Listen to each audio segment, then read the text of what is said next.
આકાશવાણી ભુજ સ્થાનિક સમાચાર શીતલ વૈષ્ણવ વાંચે છે. નમસ્કાર. ગુજરાતમાં વિધાનસભાની 8 બેઠકોની યોજાયેલી પેટા ચૂંટણીમાં બધી જ બેઠકો સત્તાધારી ભારતીય જનતા પાર્ટીએ જીતી લીધી છે. અત્યાર સુધી આ બધી જ બેઠકો કોંગ્રેસ પાસે હતી, પરંતુ રાજ્યસભાની ચૂંટણી સમયે કોંગ્રેસના ધારાસભ્યો રાજીનામા આપી ભાજપમાં જોડાતા ચૂંટણી અનિવાર્ય બની હતી. ભાજપે અગાઉ રાજીનામું આપનારા 5 ધારાસભ્યોને ફરીથી ઊભા રાખ્યા હતા. કચ્છમાં અબડાસાની બેઠક પર ભાજપના ઉમેદવાર પ્રદ્યુમનસિંહ જાડેજા તેમના નિકટના હરીફ કોંગ્રેસના ડોક્ટર શાંતિલાલ સેંઘાણીને 36,412 મતે હરાવી વિજયી થયા છે. અબડાસાની બેઠક પર કોઈ એક જ ધારાસભ્ય બીજી વાર ચૂંટાયા હોય એવી આ પ્રથમ ઘટના છે. અબડાસા બેઠક પરના આ જ્વલંત વિજયને વધાવી લેતા જિલ્લા ભાજપ પ્રમુખ કેશુભાઈ પટેલે આ વિજય માટે ભાજપ કાર્યકર્તાઓની કર્તવ્ય નિષ્ઠા અને સંગઠન શક્તિને અને ભાજપામાં લોકોના વિશ્વાસને જવાબદાર ગણાવ્યો હતો.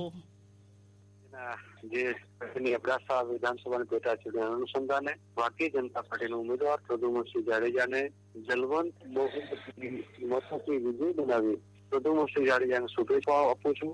જે રીતે અબડાસામાં રિપીટ ચૂંટાતા નથી એ મેણું વાત કહેવત હતી ખોટી પાડીને જાડેજા એ જલવંત બહુ 37,929 મતથી વિજય બન્યા છે. અને ભારતીય જનતા પાર્ટીનું એક નીચલા સ્તર સુધી પેજ કમિટી સુધીનો જે મેનેજમેન્ટ હતું અને અમે એક પેજ કમિટીના સ્માર્ટ કાર્ડ બનાવીને 32,000 કાર્યકર્તાઓને 376 બૂથમાં જે કામે લગાડ્યા હતા કાર્યકર્તાઓ જોડાણ હતા એનું આ ફળ છે. જેથી કરીને એક બૂથ સુધી પેજ કમિટી સુધી એક બૂથમાં સુભાષ 82 થી 120 પેજ આવતા હોય. જે રીતે નરેન્દ્રભાઈ, જે રીતે ગુજરાતના મુખ્યમંત્રી વિજયભાઈ, સંગઠનના નવનિયુક્ત અધ્યક્ષ આદરણીય CR પાટીલ સાહેબ, સંગઠન મહામંત્રી આદરણીય ભીખુભાઈના માર્ગદર્શન નીચે કચ્છ જિલ્લાએ જે રીતે એકજૂટ થઈને ભારતીય જનતા પાર્ટી કામ કર્યું અને પ્રદ્યુમનસિંહને વિજય બનાવ્યો એ બદલ એક મતદારો આભાર માનું છું. પ્રદ્યુમનસિંહ ફરી શુભેચ્છાઓ. આજે જાહેર થયેલા વિધાનસભા પેટા ચૂંટણીના અબડાસા બેઠકના પરિણામો સંદર્ભે વિજયનો આનંદ વ્યક્ત કરતા રાજ્યમંત્રી વાસણભાઈ આહિરે રાજ્યના મુખ્યમંત્રી વિજય રૂપાણી અને ભારતીય જનતા પક્ષના પ્રદેશ પ્રમુખ CR પાટીલની રણનીતિને કુનેહપૂર્વકની ગણાવી હતી.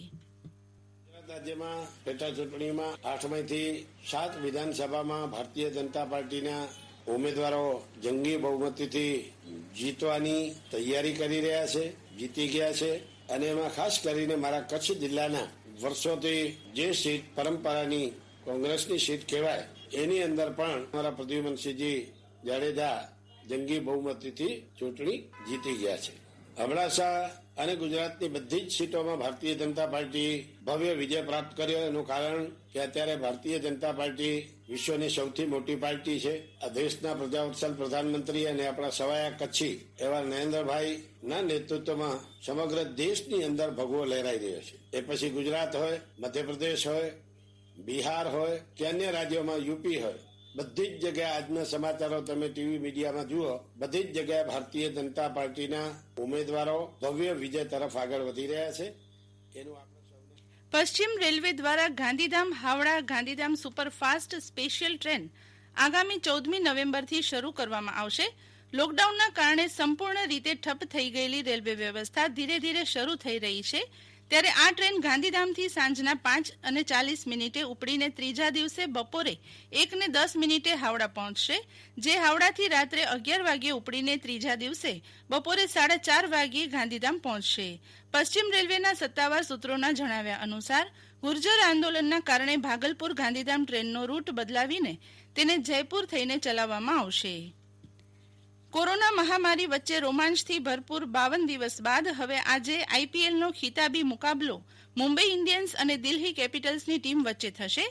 4 વખતથી ચેમ્પિયન બનેલી મુંબઈ ઇન્ડિયન્સ 5મી વાર ચેમ્પિયન બનવાના મક્કમ ઈરાદા સાથે મેદાને પડશે, જ્યારે ફાઇનલમાં પહેલીવાર જગ્યા બનાવનાર દિલ્હી કેપિટલ્સ પૂરા આત્મવિશ્વાસથી તેમનો સામનો કરી મેચને રોમાંચક બનાવશે. આ મેચનો પ્રારંભ 1 કલાક પછી થશે. અને આ સાથે આજનું સ્થાનિક સમાચાર બુલેટિન પૂરું થયું. નમસ્કાર.